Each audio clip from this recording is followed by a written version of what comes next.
드립니다. 아멘. 주일 예배에 참여하신 한성교회 모든 성도 여러분을 환영하고 축복합니다.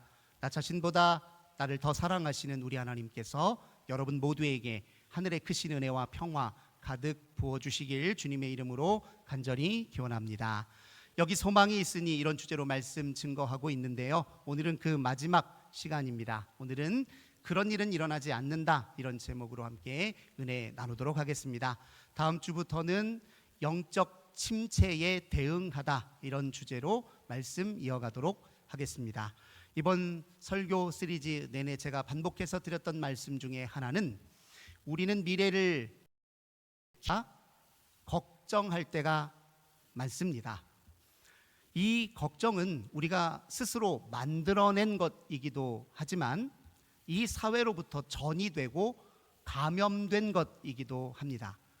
이 사회가 끊임없이 양산하고 유통시키는 정보들 가운데서는 우리 불안을 가중시키고 우리의 두려움을 증폭시키는 나쁜 정보들, 잘못된 정보들이 꽤 많습니다. 예를 들면 이제 우리 신체의 일부가 되어버린 스마트폰, 하루 종일 손에 쥐고 다니면서 수시로 우리 이런저런 뉴스들을 접하잖아요.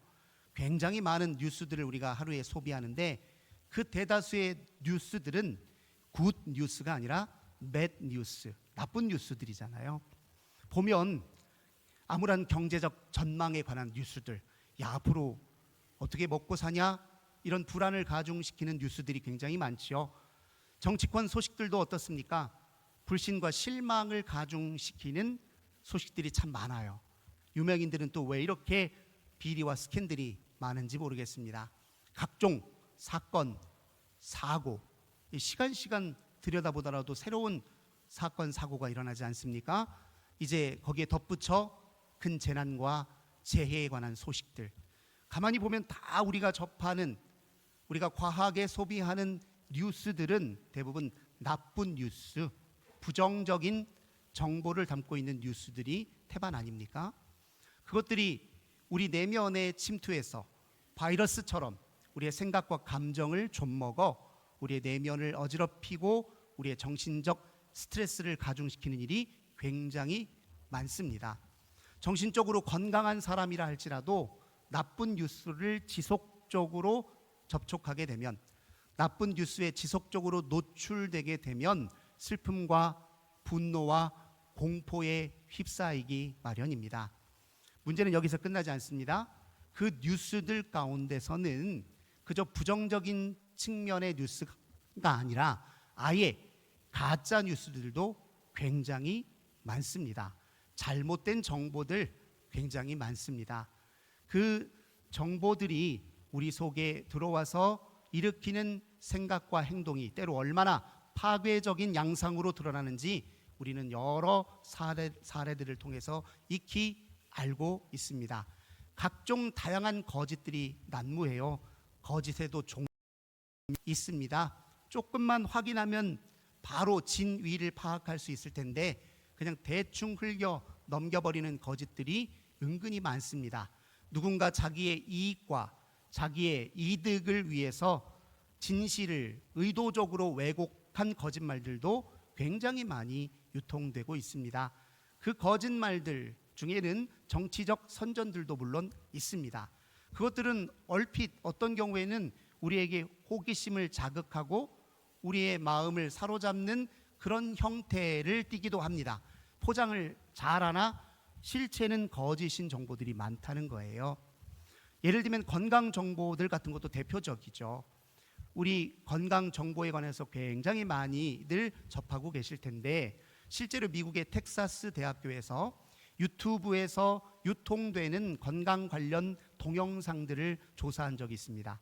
그런데 놀랍게도 10개의 동영상 중에 2-3개의 비율로 잘못된 정보, 가짜 정보를 다루고 있다는 것이 확인되었습니다. 꽤 많은 양이지요. 유튜브에 유통되는 건강 관련 영상이 얼마나 많은데 20-30%가 가짜 정보래요. 그만큼 크게 경각심을 갖지 않으면 가짜 정보에 우리가 얼마나 쉽게 노출될 수 있는지를 보여준단 말이에요. 근데 양도 문제지만 그 전파력도 문제입니다. 가짜 정보, 가짜 뉴스의 전파 속도는 올바른 정보와 뉴스보다 훨씬 더 빠르게 전파됩니다. 실제로 매사추세츠 대학에서 이 가짜 정보의 유통 또 확산 속도를 가늠해 보려고 한 가지 실험을 한 적이 있습니다. 우리가 자주 사용하는 트위터에 12만 5천 개의 일부러 가짜 정보를 거기에 유통시켰어요. 그리고 350만 명을 대상으로 10년 정도 추적을 해서 분석한 결과 가짜 뉴스가 올바른 정보와 뉴스보다 70배 빠르게 확산된다는 것이 확인됐어요. 나쁜 소식은 삽시간에 퍼지게 되어 있습니다. 가짜 뉴스는 삽시간에 퍼지게 되어 있어요. 상황이 이러하니 사실 우리가 가지고 있는 걱정과 불안의 상당수는 걱정하지 않아도 될 것, 불안해하지 않아도 될 것에 할애되어 있는 경우가 많습니다. 달리 말하자면 걱정하지 않아도 되는 일을 걱정하고 불안해하지 않아도 될 일을 불안해하고 두려워할 필요가 없는 일을 과도하게 불안해하는 일이 굉장히 많다는 것입니다. 이 사회에 유통되는 그 정보들이 마치 바이러스처럼 우리 내면에 침투해서 우리 내면을 갉아먹는다는 거예요. 그런 가짜 뉴스들은 우리에게 세상에 대한 부정적인 상을 가져다 줍니다. 세상은 근본적으로 위험한 곳이야, 이렇게 인식하게 만들고, 더 문제는 우리 주변 사람들을 불신하게 만듭니다. 다른 사람을 불신하면요, 원활한 소통이 불가능해요. 진정한 소통은 신뢰를 기반으로 하잖아요. 소통이 잘 안 됩니다. 그 소통의 부재와 실패가 계속 반복되면 우리는 어느 순간 사회에서 스스로를 고립시키는 그런 극단적인 일까지도 자행될 수 있습니다. 또 어떤 일도 일어날 수 있느냐? 워낙 나쁜 뉴스들이 계속 우리 마음을 강타해야 되니까, 그래서 우리 감정이 뒤흔들리고 요동을 치니까 그걸 보호하려고 오히려 정서를 무감각하게 만들어내는 정서적 탈진 상태가 일어나는 일도 종종 있습니다. 그 대표적 현상이 뭐냐면 이거예요. 하도 워낙 사건 사고가 많고 워낙 큰 뉴스들이 많으니까, 예를 들면 큰 지진이 나서 사람들이 많이 죽고 산불이 나서 많은 사람들이 피해를 입고 또 항공기 사고로 수많은 사람들이 삭시간에 목숨을 잃더라도 그냥 뉴스거리로 며칠 보고 지나쳐버리는 거예요. 안 됐다 하지만 실은 그저 요즘 젊은 사람들 시쳇말로 영혼 없이 짧게 반응하고 지나치는 일이 많다는 거예요. 이거 정서적 탈진 상태, 무감각 상태입니다. 왜요? 이거 다 사회에서 양산되고 유통되는 거짓되고 잘못되고 부정적인 정보에 우리가 지나치게 노출되어 있기 때문에 그렇습니다. 수많은 정보들로부터 거리두기가 필요합니다. 우리는 정말 얼마나 많은 양의 정보를 소비하는지 몰라요. 과소비예요. 정보 소비량이 우리에게는 과소비입니다. 어떤 학자가 이런 비유를 써서 말합니다. 17세기를 살던 농부가 일평생 접했던 정보량보다 매일 발간되는 신문의 하루치 정보량이 더 많다, 이런 비유를 한 적이 있어요. 우리가 매일매일 보는 신문에서 다루고 있는 정보량이 17세기 한 농부가 평생 동안 얻었던 정보보다 더 많대요. 우리 정보 과소비를 하고 있습니다. 근데 문제는 그렇게 많이 소비하면서도 우리가 별다른 자각을 하지 못하는 이유는 그 수많은 정보들이 다 조각조각난 조각 정보이자 단편 정보이기 때문에 그렇습니다. 예를 들면 우리 포털 사이트를 통해서 뉴스를 접하는데 우리 주로 제목만 봐요. 굵은 글씨. 근데 그 제목들은 전부 다 우리의 감정을 자극하는 표현들로 가득해요. 우리들이 즐겨보는 유튜브 쇼츠 영상, 보통 30초 이내의 영상이에요. 단편 정보와 조각 정보를 다루고 있습니다. 이건 우리에게 어떤 위험을 가져다 주느냐? 감정적인 동요는 일으키지만 깊은 숙고와 합리적 사고는 중지시키는 일이 벌어져요. 이 정보가 과연 진실한 것인지, 이게 우리 삶에 어떤 의미와 가치를 지니는지에 대한 성찰은 없다는 거예요. 긴 호흡으로 정보 전체를 살펴보는 일이 없고 조각조각 난 정보들로 감정만 휘둘리니 우리의 인지가 왜곡되고 우리의 정신이 황폐해질 수 있다는 것입니다. 그래서 우리는 사실 이 정보들로부터 거리를 두고 정신을 침착하게 가다듬고 수동적으로 정보를 접할 것이 아니라 능동적으로 정보를 찾고 검증하고 확인하는 작업들이 반드시 필요합니다. 뉴스가 보여주는 대로 듣는 게 아니라, 유튜브가 보여주는 영상만 보는 것이 아니라 내 인생에 지금 우선적으로 필요한 것들이 무엇인지를 중심으로 내가 능동적으로 정보를 탐색하는 일이 필요하다는 것입니다. 이와 관련해서 폴커 부슈라는 사람은 참 지혜로운 제안을 한 적이 있습니다. 우리에게 무균 구역을 설정하라, 이런 권면을 한 적이 있어요. 무균 구역, 뭘 뜻하느냐? 마치 우리 사회에 유통되는 이 정보들은 바이러스와 같아서 우리의 정신과 영혼 속에 침투하기 쉬우니까 그 정보들이 침투할 수 없는 묵은 공간, 세상 복잡다단한 일을 다 뒤로 제껴두고, 세상 일을 좀 다 제껴두고 오직 침착하게 정신을 가다듬고 내 인생을 돌아볼 수 있는 그런 시간과 공간을 마련하라고 그렇게 권면을 하고 있습니다. 우리 성도님들 어떠신지요? 우리 성도님들의 삶에 무균 구역이 있습니까? 가짜 뉴스로부터 나 자신을 보호하고 적절히 거리를 두고 가짜 뉴스가 난무하는 세상에 얽매이지 않는 내면의 공간이 우리에게 있습니까? 가짜 뉴스가 아니라 참 뉴스, 굿 뉴스, 진짜 뉴스, 진실한 것, 진리, 신앙, 이것을 깊이 숙고하고 받아들이고 또 배양시키는 내적인 공간이 우리에게 있느냐, 그렇게 묻는 것입니다.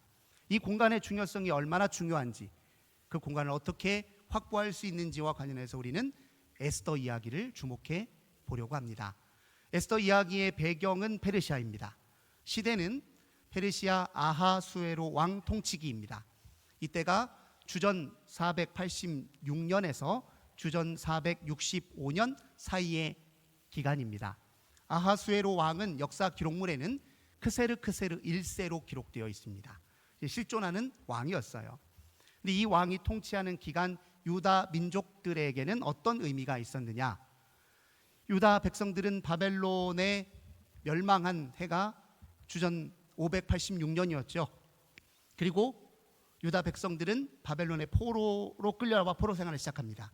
그러다가 주전 539년 고레스, 페르시아의 왕인 고레스에 의해서 바벨론이 멸망하고 그 다음 해인 주전 538년에 고레스의 칙령에 의해서 바벨론의 포로로 끌려가 있던 유다 백성들이 다시 본국으로 돌아올 수 있었지 않습니까?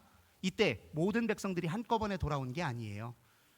538년에는 1차 포로 귀환민들, 그리고 80여 년 세월이 흘러서 주전 458년에 2차 포로 귀환민들이 있었단 말이에요. 그러니 지금 이 에스더 이야기는 2차 포로 귀환민들이 본국으로 돌아오기 직전의 유대 공동체의 이야기입니다. 당시에 페르시아에만 유다 공동체가 있었던 건 아닙니다. 바벨론 포로기 동안에 유다 백성들은 세계 각곳에 흩어져 살기 시작했어요. 어떤 사람들은 저 소아시아, 지금의 튀르키예 지역으로, 어떤 이들은 동유럽 지역으로, 어떤 이들은 북아프리카 지역으로, 어떤 이들은 아라비아 사막 쪽으로, 어떤 이들은 지금의 이라크와 이란 본토로 흩어져 살았단 말이에요. 그들을 가리켜서 디아스포라 유대 공동체라고 이야기합니다. 이 디아스포라 유대 공동체의 삶의 애환, 그들의 곤경, 그들의 희망의 이야기가 바로 에스더의 이야기입니다. 근데 디아스포라 유대 공동체로 산다는 건 무엇을 의미하느냐? 이거 남의 나라에 어정쩡하게 얹혀 산다는 걸 의미해요. 디아스포라 유대 공동체는 남의 나라에 이방인으로 살아가고 있었습니다. 언제 추방될지 몰라요. 언제 쫓겨날지 모릅니다. 그래서 그들은 자기 땅이 아니기에, 자기 고향이 아니기에 이방인이자 동시에 나그네였단 말이에요. 이거 얼마나 불안한 일입니까? 제 나라가 아니잖아요. 그 나라에서 주인 노릇하는 사람들 눈치 보며 살아야 돼요. 그 나라 사람들보다 우월하게 행동하면 반드시 시기와 질투를 당하고 견제를 받습니다. 그 나라 백성들보다 열등하게 행동하면 반드시 무시를 당하고 착취를 당해요. 잘해도 문제고 못해도 문제예요. 얼마나 불안하고 위태롭게 살아갑니까? 그러면 사람들은 그래요. 아니, 그렇게 힘들면 빨리 본국으로 돌아가면 될 거 아닙니까? 누가 붙잡아 매는 사람도 없는데. 근데 그게 말처럼 쉬운 일이 아니라니까요. 페르시아 본토에서 유다 본토까지 이동 경로가 1500km입니다. 당시의 교통수단으로 4개월이 걸려요. 4개월 동안 해외여행을 한다고 생각해 보세요. 그 비용이 얼마나 많이 들지 가히 짐작이 가지 않습니까? 뿐만 아니라 만약에 내가 노부모를 모시고 계신다고 산다고 생각해 보세요. 노부모 모시고 1500km 4개월 동안 이동 가능하시겠어요? 불가능합니다. 이제 갓 태어난 어린아이가 두세 명 있다고 생각해 보세요. 그 아이 데리고 1500km 4개월 걸려서 갈 수 있으시겠어요? 안 된다니까요. 어쩔 수 없이 남의 나라에 얹혀 살아 이방인으로 나그네로 살아야 했던 유대 공동체의 애환이 얼마나 깊었겠습니까? 그런데 그게 다는 아니었어요. 그들은 남의 나라에 얹혀 사서 이방인 의식, 나그네 의식을 갖고 살았지만 이게 불안만 가져다 준 것은 아닙니다. 이 이방인 의식과 나그네 의식은 사실 신앙의 본질과 맞닿아 있습니다. 그 의식을, 이방인 의식과 나그네 의식을 신앙적으로 승화시키기만 한다면 얼마나 값지고 보배로운 고백이 나오는지 모릅니다. 예를 들면 이래요. 우리는 이 세상이 규정하고 정의 내리고 분류하고 낙인 찍는 그런 사람에 속한 게 아니라 우리는 하나님께 속한 하나님의 사람입니다. 우리는 세상의 영원한 이방인입니다. 이게 이방인 의식이 신앙과 만났을 때 나타나는 고백이에요. 우리는 세상의 사람이 아니라 하나님의 사람입니다. 나그네 의식이 신앙의 영역으로 승화되면 어떤 고백으로 이어지겠습니까? 이 세상은 우리의 본향이 아닙니다. 우리의 본향은 하나님의 나라입니다. 실제로 디아스포라 유대 공동체는 온갖 서름과 불안 속에서도 그걸 어떻게 견뎌냈느냐? 이 신앙 고백으로 견뎌낸 거예요. 내가 비록 이 세상에 살지만, 남의 나라에 살지만, 그러나 나는 세상의 것이 아니라 하나님의 것입니다. 우리는 하나님의 백성입니다. 이 신앙이 그들의 힘이었단 말이에요. 이 신앙을 갖고 있다고 해서 남의 나라에서 승승장구하는 것은 물론 아닙니다. 그 나라에서 번영하고 성공하는 것 아니에요. 신앙이 어디 세속적 성공을 보장합니까? 세속적 성공이 아니라 영적 성장에 관한 의미를 갖고 있잖아요. 신앙은 세속적 번영이 아니라 하나님 나라 확장을 위한 것이잖아요. 신앙은 우리의 뜻이 아니라 하나님의 뜻을 이루는 일과 관련되어 있잖아요. 그 신앙이 있다고 해서 유다 백성 공동체들이 그 나라에서 다 떵떵거리며 산 것 아닙니다. 오히려 신앙 때문에 또 다른 차원의 위기가 도래하기도 합니다. 그게 에스더의 이야기예요. 이제 에스더의 이야기를 조금 더 자세히 볼까요? 에스더는 부모를 일찍 여였습니다. 그런데 다행히도 그의 사촌인 모르드게가 에스더를 어렸을 때부터 극진히 잘 돌봤어요. 잘 양육했습니다. 아름다운 사람으로 에스더가 자라났습니다. 어느 날 페르시아 이 왕궁으로부터 소식이 들려오는데 새로운 왕후를 뽑겠다는 소식이 들려왔습니다. 모르드게는 잘됐다. 이 에스더를 왕후로 올려야 되겠다. 이런 생각을 가지고 지원하게 했습니다. 놀랍게도 에스더가 황제의 눈에 띄었습니다. 아름답기 그저없이 보여 다른 여인들이 더 이상 눈에 들어오지 않을 만큼 눈에 띄었어요. 그래서 그 여인을 진짜 새로운 왕후로 맞이하게 됩니다. 이 모든 과정에 있어서 배후에 모르드게가 있었어요. 근데 모르드게가 에스더에게 한 가지 신신당부한 게 있었습니다. 그건 무엇이냐면 절대로 유대 민족이라는 사실을 드러내지 말라는 거예요. 이거 드러내면 왕후가 못 될 뿐만 아니라 설사 되더라도 그 페르시아 민족이 가만두겠어요? 시기에서 어떻게든 흠을 잡고 모함을 하서라도 반드시 끌어내릴 겁니다. 그 모르드게 뻔히 알고 있었기 때문에 에스더에게 유다 민족 출신이라는 걸 감추게 했습니다. 모르드게는 에스더를 가족 관계이기 때문에 사랑한 것도 있지만 그보다 더 큰 마음이 있었습니다. 모르드게는 유대 민족 전체를 사랑했습니다. 그리고 그 사랑의 이면에는 유대 민족을 선택하고 지키시고 인도하시는 하나님에 대한 신뢰가 있었습니다. 모르드게는 그 하나님 신앙으로 에스더를 왕후의 자리로 인도하려고 했던 것이죠. 그 신앙이 얼마나 올곧았던지 그 신앙 때문에 초래한 위기가 있습니다. 에스더 3장의 이야기 우리가 잘 아시죠? 아하수에로 왕이 어느 날 새로운 총리로 하만이라는 사람을 세웠습니다. 이 하만이 새로운 총리로 등극하자 왕의 명령을 따라 온 백성들이, 신하들이 그의 앞에 무릎을 꿇고 절하는 예우를 하도록 명을 내렸단 말이에요. 온 신하들이 다 하만 앞에 무릎을 꿇고 절을 합니다. 그런데 단 한 사람, 그걸 거부했던 사람이 있으니 그가 바로 모르드게였어요. 왜 거부했습니까? 모르드게에게 경배의 대상은, 유일한 경배의 대상은 여호와 하나님밖에 없었기 때문에 거부한 거예요. 여호와 하나님만 나의 유일한 경배의 대상이니 그 누구도, 그 누구 앞에도 나는 무릎을 꿇지 않고 절하지 않을 것입니다. 그게 모르드게의 신앙이었어요. 하만이 그 상황을 곱게 받아들였겠습니까? 그래, 네 신앙 인정하마. 야, 그런 신앙이라면 내가 얼마든지 수용하고 감내할 수 있지, 그냥 받아들일 수 있어. 아니죠. 하만이 절대 그렇게 받아들일 리 없죠. 네가 뭔데? 남의 나라에 얹혀 사는 이방인 주제에, 나그네 주제에 네가 뭔데 감히 나에게 이렇게 고개 빳빳이 쳐들고 이렇게 무례하게 대할 수 있어? 기분이 상했습니다. 분노가 폭발했습니다. 그 분노가 유대 민족을 향한 적대감과 혐오감으로 확장되기 시작했어요. 우리 하만의 마음속을 파고들어서 한번 생각해 보자고요. 어떤 생각이 들었을까요? 요런 봐라, 요 괘씸하네. 가만히 보니까 유대 민족 요놈들 전체가 나를 이렇게 깔보는 거 아니야? 이놈들 이대로 뒀다가 페르시아에게 언제 반란을 일으켜서 언제 문제를 일으킬 놈들인지 모르는데 내가 어떻게 가만히 둬? 우리 민족의, 우리나라의 잠재적 위협 분자들인데, 잠재적 위협인데 어떻게 가만히 둬? 이런 생각. 이거 근데 거짓이잖아요. 유대 민족은 남의 나라에 얹혀 살지만 남의 나라를 빼앗을 마음은 1도 없는 사람들이에요. 하지만 하만은 마음속으로 거짓을 만들어냅니다. 분노에 휩싸여 분노가 이끄는 생각을 하면 거짓말이 만들어지게 돼 있어요. 저놈들 테러리스트들이야. 악마화하고 마음속에서 낙인 찍기를 시작합니다.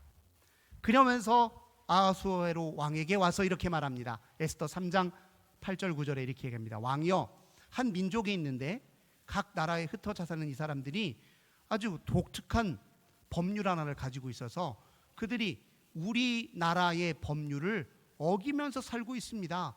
이렇게 왕에게 이야기하는 거예요. 이것도 거짓말입니다. 가짜 뉴스예요. 유대 민족은 우상 숭배만큼은 엄격했지만 남의 나라 법률을 위반하는 일은 하지 않아요. 왜 그러겠어요? 그런데 하만은 지금 유대 민족을 향해서 그 적대감과 혐오감으로 가짜 거짓 뉴스를 왕에게 얘기합니다. 왕이 듣더니, 아니 국무총리, 권력의 2인자가 얘기하는데 뭐 그냥 곧대로 듣겠죠. 알아서 처리하시오. 하만이 왕의 인장을 가져다 들고 조서를 꾸밉니다. 뭐뭐 며칠에 유대 민족을 전부 진멸하시오. 관료들에게 보냅니다. 그 날짜를 정하기 위해서 제비를 뽑았어요. 그래서 뽑은 날짜가 유대 민족의 민족력으로, 인간력으로 6월 13일이었습니다. 성경에는 아달월이라고 표현되어 있습니다. 이 날짜를 제비 뽑았기 때문에 나중에 이 사건을 계기로 유대인들이 믿게 된 절기가 부림절이잖아요. 부림이라는 말이 제비 뽑기라는 뜻입니다. 유대인을 학살하기로 정한 날짜가 6월 13일입니다. 큰일 났습니다. 조서를 내리고 하만이 그것으로 끝낸 게 아니에요. 한번 생각해 보세요. 옆집에 이웃 민족인 유대 민족이 살고 있었어. 잘 지내고 있었어. 근데 조서를 보니까 죽이래요. 6월 13일에. 쉽게 선뜻 되겠습니까? 안 되니까 백성들이 유대 민족을 학살하도록 뭐가 필요했을까요? 성경에 자세히 나오진 않았지만 혐오와 적대감을 불러일으키고 두려워하게 만들고 불안을 조정하게 만드는 가짜 뉴스들을 얼마나 많이 유포했겠냐고요. 가만두면 안 됩니다.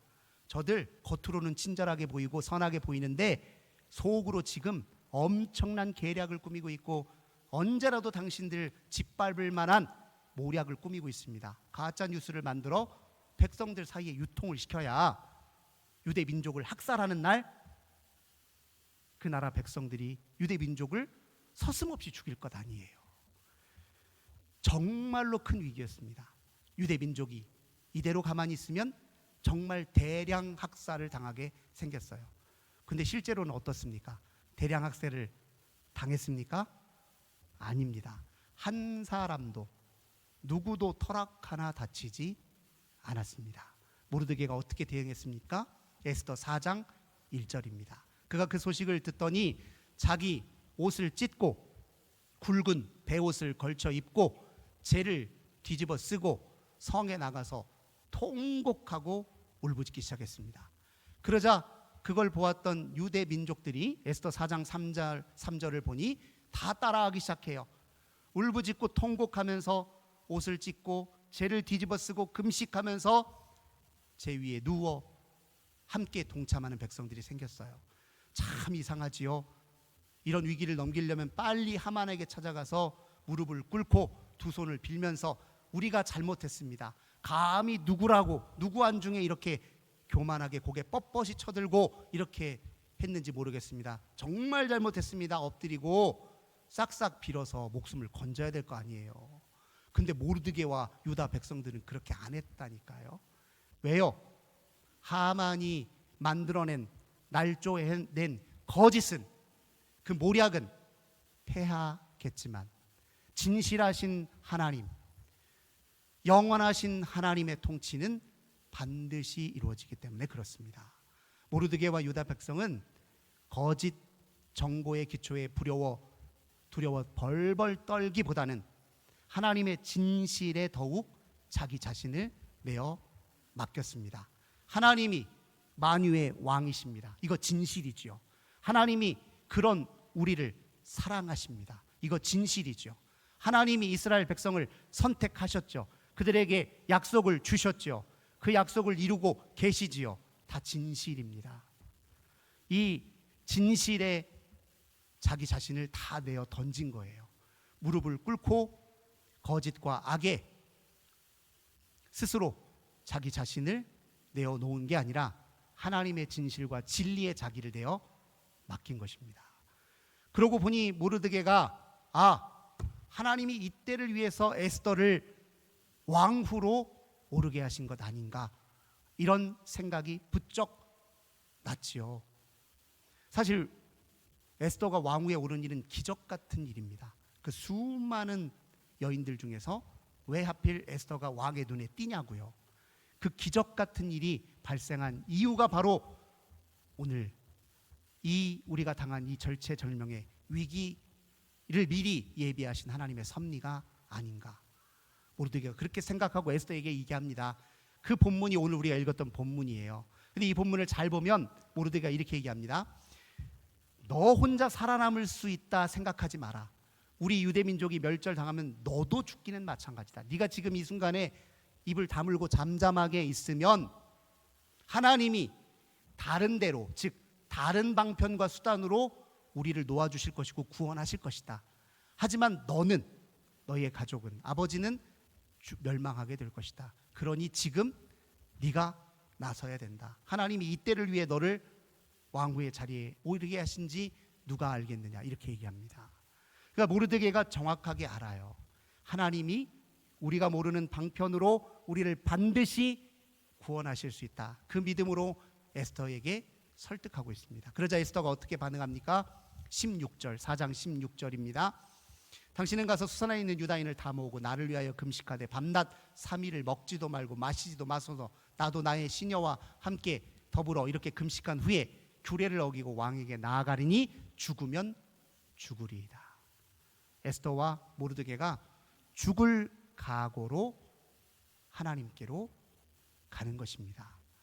사랑하는 성도 여러분, 우리는 거짓이 난무하는 세상에 속한 사람이 아닙니다. 우리는 명확하게 진실, 명백한 진리의 기초 위에 살아가는 하나님의 사람들입니다. 세상의 거짓에 휘둘리면 우리는 불안과 두려움으로부터 자유로울 수 없습니다. 오직 진리의 말씀을 굳게 믿고 그 말씀에 근거하여 생각하고 판단하고 행동할 줄 알아야 그게 우리의 삶의 희망이 되고 그게 우리 삶의 변화가 되고 능력이 되고 풍요로 이어질 수 있습니다. 사랑하는 성도 여러분, 거짓이 아닌 하나님의 진실의 편에 늘 서시기 바랍니다. 거짓은 반드시 패합니다. 거짓이 불러일으키는 우리가 걱정하고 불안해하는 일은 일어나지 않습니다. 주 안에 있을 때 주님의 뜻은 반드시 이루어지고 주님의 진실은 반드시 드러나고 주님의 구원의 역사는 반드시 완성됩니다. 거짓은 일어나지 않습니다. 기도하겠습니다. 하나님 감사드립니다. 오늘 에스더 이야기를 통해 확인합니다. 거짓은 패합니다. 거짓이 조성하는 불안과 두려움, 우리가 불안하고 두려워하는 그 일은 일어나지 않습니다. 오직 주님이 뜻하신 일이 이루어지고 주님이 구원하고자 계획하신 일이 완수되고 주님이 사랑하시고 행하시려는 일들이 반드시 드러납니다.